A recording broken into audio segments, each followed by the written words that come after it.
सुधांशु जी कोई काउंटर, वो कहते हैं कि आप मुसलमानों को टारगेट कर रहे हैं क्लियरली, उसको सजा दी जाए बिना लाग लपेट के, वो ये कह रहे हैं क्लियरली। सुधांशु जुनैद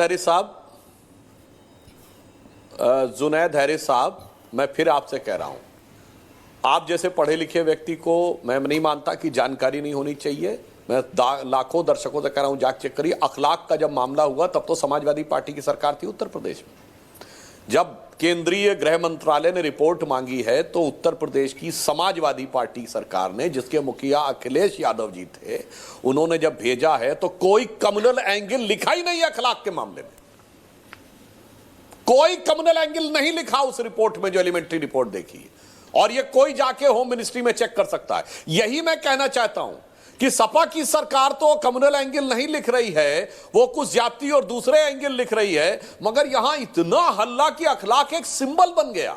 ये था वो इकोसिस्टम जो लड़ा कर रखना चाहता है। और जुनैद हैरिस साहब ने जिन जिन लोगों का नाम लिया, मैं पूरे अदब से पूछना चाहता हूं, ये बताइए कितनी बार आपने मुस्लिम समाज को देखा ब्रिगेडियर मोहम्मद उस्मान के घर पे जाते हुए, और कोई जलसा हुआ कभी उनका? बताइए। याकूब मेनन के नमाज़े जनाजा खूब देखा। ये वीर अब्दुल हमीद की शहादत की 50वीं वर्षगांठ पे प्रधानमंत्री जी ने तो बुलाया था उनके परिवार को और सम्मानित किया था। ये एक बताइए कोई सेक्युलरिज्म का सूरमा गया हो उनके घर के ऊपर वो करने? डॉक्टर एपीजे अब्दुल कलाम का नमाज़े जनाजा और याकूब मेनन का नमाज़े जनाजा सेम डे हुआ है।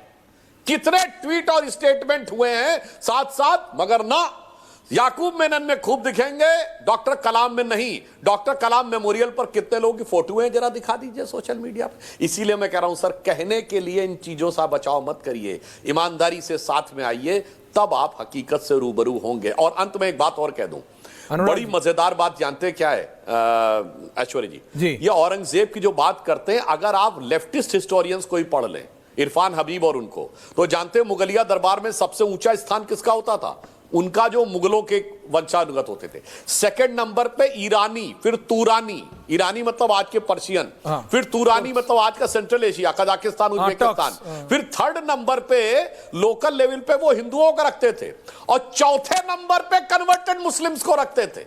यानी आज के मुस्लिम जो उनके लिए लड़ रहे हैं, उनको वो सबसे कमतर दर्जे का मानते थे मुगल, सबसे नीचे मानते थे, मतलब आज के हिंदुओं से नीचे मानते। इसके बावजूद वो उनको अपना सरमाएदार, सरपरस्त, झंडा बरदार बन के लड़ रहे हैं साहब। इसे जानते क्या कहते हैं? एक फ्रेज होता है स्टॉकहोम सिंड्रोम।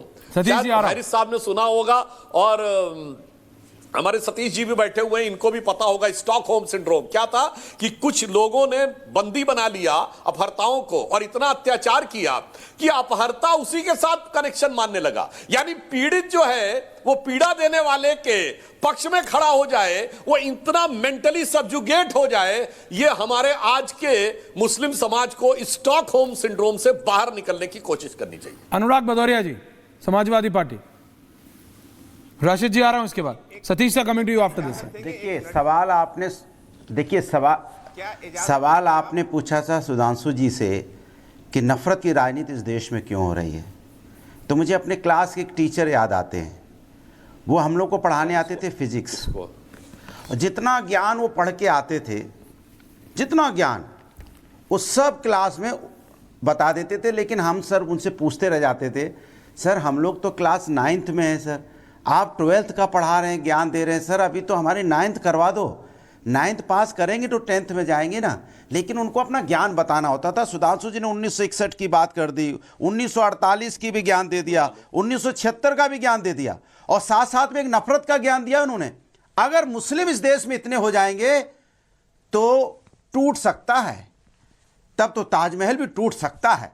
मतलब ये नफरती आवाज, ये भड़काने की बात कि अगर ये ऐसा हो जाएगा, अगर वैसा हो जाएगा, तो आप जिम्मेदार पद पे बैठे हैं, पार्लियामेंटेरियन हैं, और आप कहोगे अगर मुस्लिम ऐसा हो जाएगा तो वैसा हो जाएगा। कम से कम आप तो ऐसी बातें मत कीजिए। मैं आपसे पूछना चाहता हूं, आपको इंस्पेक्टर सुबोध याद है? किनको मारा था इंस्पेक्टर सुबोध ने? किस धर्म और जात के थे वो? इस तरह की बातें करके आप समाज के अंदर में क्या बोलना चाहते हैं? बिल्किस बानो केस आपको याद है? माने आपको इंसानियत खत्म हो गई है, मर गई इंसानियत। लगातार आपकी सरकार जहां है, महाराष्ट्र में आपकी सरकार है, दंगा हो रहा है, दिल्ली में आपकी सरकार दंगा हो रहा है, मध्य प्रदेश में आपकी सरकार दंगा हुआ, उत्तर प्रदेश में आपकी सरकार दंगा हुआ, और दंगे की बात करो तो आप पीछे की बातें करने लग जाते हैं। आपने तो कहा था 2014 के बाद से देश में हम एक राम राज्य लेके आएंगे, देश एक उन्नति के रास्ते पे जाएगा। लेकिन आपने राजनीति कौन सी अपना ली? आपको पता है तो 2014 में आपने जनता के सामने वादे किए थे महंगाई, बेरोजगारी और महिला समस्या का, और आपने कहा था देश की सारी जो गरीबी दूर हो जाएगी, लेकिन आप वो वादा पूरा नहीं कर पाए। आपको पता है दर पे दर चुनाव हमें जीतने हैं, चूंकि हम जनता की समस्या का समाधान नहीं कर सकते तो आपने नफरत की आग में झोंक दिया। नफरत की बात करना चाह रहे हैं आप? अरे कौन सपोर्ट करता है दंगाई का? अरे किस धर्म के दंगाई है, किस जात के दंगाई है? जो पकड़िए जेल में डालिए। कौन कहता है दंगाई को मत पकड़िए?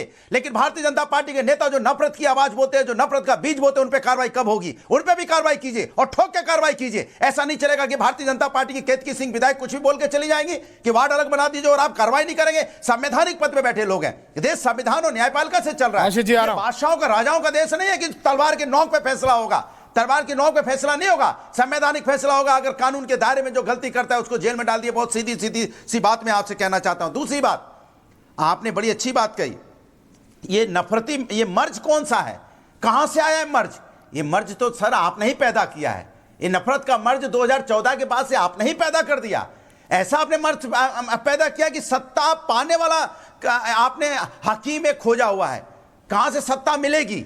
सत्ता कैसे मिल सकती है? क्योंकि हम नफरत की राजनीति करें। हमें देश की विकास की तो बात करनी नहीं, इनको आपस में कैसे लड़ाना पता कहां से सीखे आप ये सीखे हैं। भारतीय जनता पार्टी राजनीति सीखी है अंग्रेजों से, डिवाइड एंड रूल। याद होगा 1857 में मंगल पांडे सबसे पहला व्यक्ति हुआ, उसका साथ किसने दिया था? बहादुर शाह जफर खड़े हुए थे उसके लिए। और जब बहादुर शाह जफर खड़े हुए तो उनके साथ कौन कौन था? क्या क्या टोपे थे, पेशवा जी थे, रानी लक्ष्मीबाई थी। तो लगा अंग्रेजों को, हिल गए अंग्रेज, यहां हिंदू मुस्लिम सारे एक साथ मिलके हमें यहां से दौड़ा देंगे। तो उन्होंने क्या बोला था? डिवाइड एंड रूल की राजनीति अपनाई थी। यही आपको लग रहा है कि हिंदुस्तान एक हो गया। उत्तर प्रदेश में आप सीटें हार चुके हैं, आप 33 पे आ गए, 240 पे पहुंच गए, धीरे धीरे आप एकदम 40 पे आ जाएंगे। आपने तुरंत दिमाग लगाए और नफरत की राजनीति शुरू कर दी। दंगे चारों तरफ होने अचानक शुरू हो गए। जब से आपका 2024 के बाद से चुनाव का रिजल्ट आया, देखिए आप 2024 का रिजल्ट 3.5 मिनट दिया, जनता पार्टी हारी है देश में, अलमत में आई है। सतीश जी, आपने बीजेपी को सुना, आपने प्रोफेसर जुनैद हैरिस को सुना, आपने समाजवादी पार्टी को सुना। मैं आपका चाह रहा हूं राशिद जी, आ रहा हूं राशिद भाई, इसके बाद आप ही के पास आ रहा हूं। Sudhanshu ji coming to you after Satish ji. Satish K Singh जी, देखिए ऐश्वर्या जी, सबको सुना। हमें तो लगता है जितना मैं भारतीयता जानता हूं और बहुत बड़ा राष्ट्रवादी, भाजपा वालों से ज्यादा, तो हम तो मध्यम मार्ग वाले लोग हैं, सेंट्रिस्ट आप कह लीजिए। भाई कट्टरवाद का जवाब कट्टरवाद नहीं हो सकता, चाहे जुनैद साहब पर्दा डाले, चाहे सुधांशु जी पर्दा डाले।